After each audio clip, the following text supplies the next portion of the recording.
Appropriate. So many new jokes to make. Yeah. What people don't know is that plays every time you walk into a room. It just in my head it does. It just happens. So how are you, sir? Very good, very good. This weekend has been amazing. New Jersey's been just crazy. Like, I wasn't expecting it to be so busy, so it's been really fun. But my voice is fading slightly now. Maybe because I was in the bar last night singing karaoke, but also because I've been saying hello, hi, hello to so many people this weekend. It's been so fun. Well, so I'm going to ask you some questions, but before I do that, she has a grease board, so she's been telling everybody she loves. I know. I have to do that, otherwise she just keep holding it up and her arm will fall onto the person in front of her. What's been the reaction at your table to what Jesus is up to these days? It's been kind of interesting because I've been one of the luckier people on the show that I came in and everyone loved the character straight away. And it's been weird for me to have people come up and kind of give me like the unimpressed stare. And so this woman came up and called me an asshole yesterday. It's weird for me. Like, I've never been on that side of it, you know. So, but I've also had a lot of people come up and say that they agree with what's happening, and I think I was really happy when that storyline came up because I do think there should be there should always be some kind of moralistic character in there who's trying to do the best thing.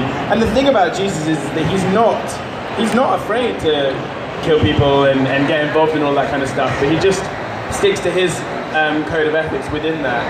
But if it needs to be done, he'll do it, you know. I think in that instance where he was fighting, where the guy had him with Tara in the room, he really saved that guy's life as well, because Tara was going to shoot him. And he was just like, she's definitely going to shoot you. And then when he went to shoot her, Jesus could disarm him and put him down and stuff. But like, when he's being held by him, Jesus is thinking like, oh, dude, you really messed this up. Like, there was no way that guy was ever going to get out of that situation. You know? So, but then we're walking down the street, when we're walking everyone down the road, and I look behind me as me, Tom, and I'm like, wow, this is a lot of people that we're taking back, like a lot of big guys. And so actually it really, yeah, I felt the weight of all of that when we're taking them back. And who knows, like, it might have been the right choice, it might not have been the right choice. I might die tonight because of it, you know? Don't say that. Don't say that. No. Yeah. You don't want to misdirect from the fact that Daryl's going to die. Come on, you don't want to do that. I'm the bad guy, right? Like, I write the show. Fair enough. Yeah, he's been dead for a while, right? That's why he's not here. Yeah, last interview of the weekend, you know? So, Tom, you know, one thing that I've really been wanting to know is the why behind Jesus, why he is the way he is. We know why Morgan, we saw his Here's Not Here with Eastman, what he went through. Did they give you any why as to his stance? Not right at the beginning, not when I started, but we've had discussions about it afterwards. I mean, I kind of enjoy that there is always a bit of mystery to different characters, and you find out little bits as you go along. And yeah, I mean, I'm sure we'll find out more about Jesus' background and why he is the way he is. I really enjoyed that coming into the show, especially when I joined the show. Like, everyone was so intent on, you know, killing and being, you know, straight to the point with that. And it was nice for me to come in as a character who just had a different attitude to the world, you know, and his attitude was just a bit more thoughtful. And that's been a really nice thing to bring into the show in that way. So yeah, we'll find out a bit more about it, I think. But right now we're too busy fighting the saviors. Maybe next year if I'm not dead. Fighting and feeding the saviors. Fighting and feeding the saviors turnips, yes. Very delicious turnips. Yeah. Did you know that the original jack-o'-lantern was carved out of a turnip? I did not. Very good. I did a little exciting trivia. I did a little survey before you got out here. Let's do it again. Who thinks that they should kill all those saviors that they have penned out? Who thinks Jesus is right and they should keep them alive? Okay, there's like a quarter and three quarters. Oh dear. Well, we'll see what happens. I'm not, you know, well, I can't say anything about what happens, so I'm not going to say anything. One thing I want to ask you about, though, is about the physical demands of the show. Because your character, he's a badass, and he's been, you know, climbing on trucks and doing backflips and roundhouse kicks. So what is this required of you? I mean, it definitely requires me to be more active, just in my personal life. Because so that scene that the fight that we shot with, that me and Lenny shot, you know, like any scene, you shoot over a few hours, and it takes a long time to shoot a scene with all the different angles involved. So the fight was just like the most tiring thing I've done on the show, and Lenny as well. And it started to rain, it started to get a bit slippery, but it was testament to the amount of work that we've done behind the scenes of really knowing what we're doing, that there weren't any accidents or anything. Because we are very good at, like, you know, obviously we're not actually hitting each other, but we're still touching each other, and we're very good at, you know, making contact but not making too much contact.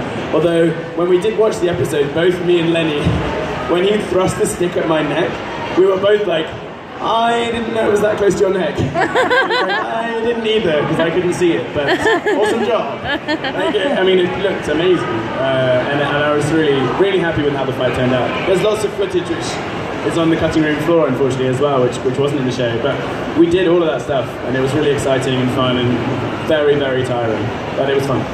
There's been a lot of debate as to who won that fight. So in your brain, What has that? there's been some debate. Oh, well, There was Jesus some did. mercy shown.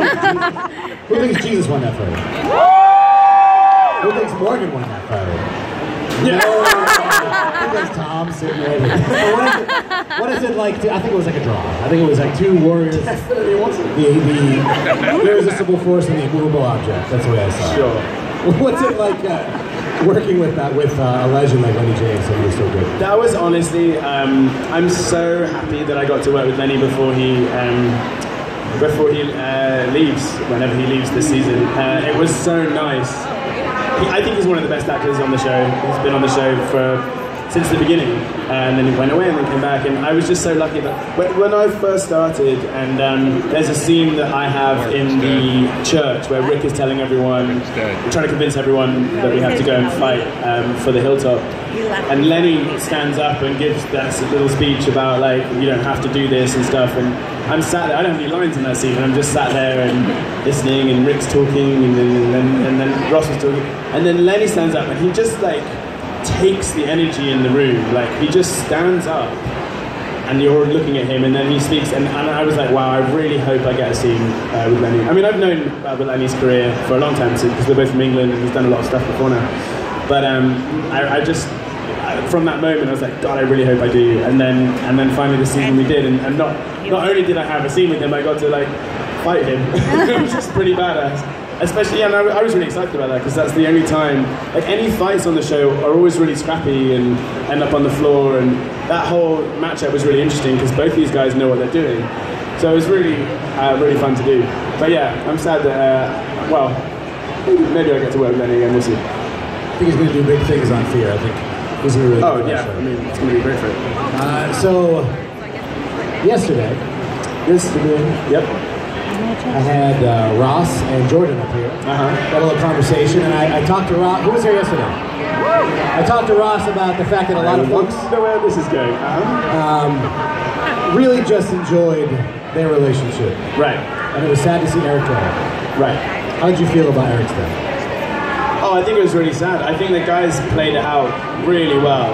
It was so nice for Jordan and Ross to have that scene, and Jordan had a lot of great stuff. I thought it was really sad.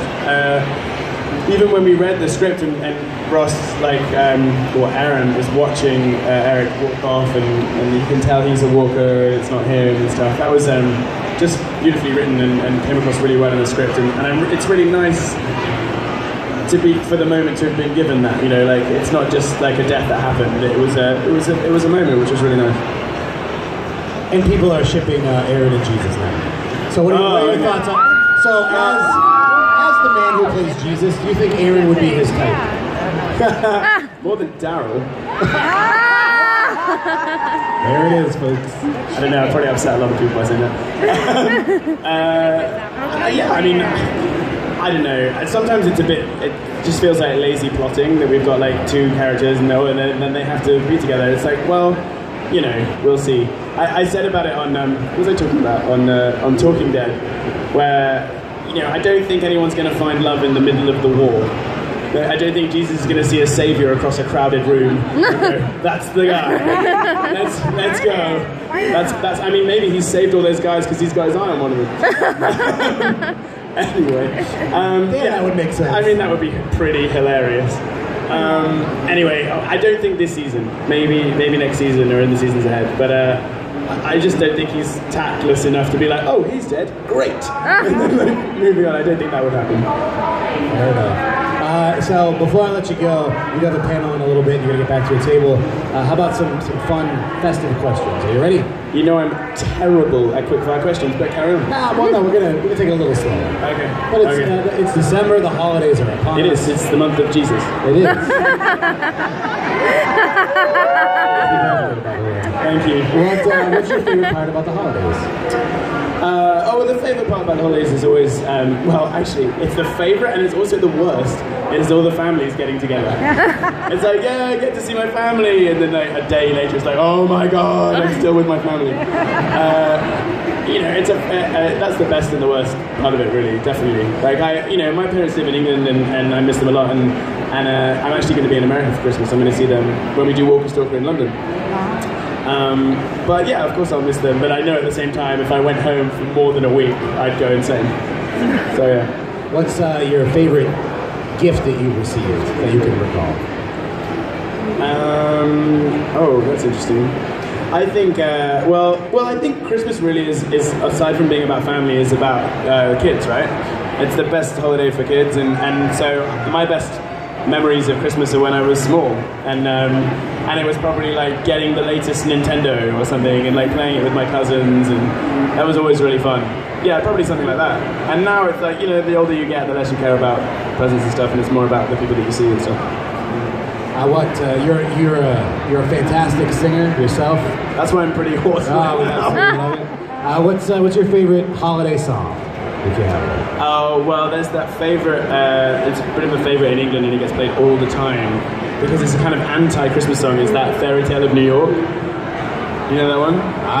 Stumped me. It's a really good one. It's a good one. No, I can't sing it. No, it's got bad words in it. I can't sing it. So it's a Christmas song.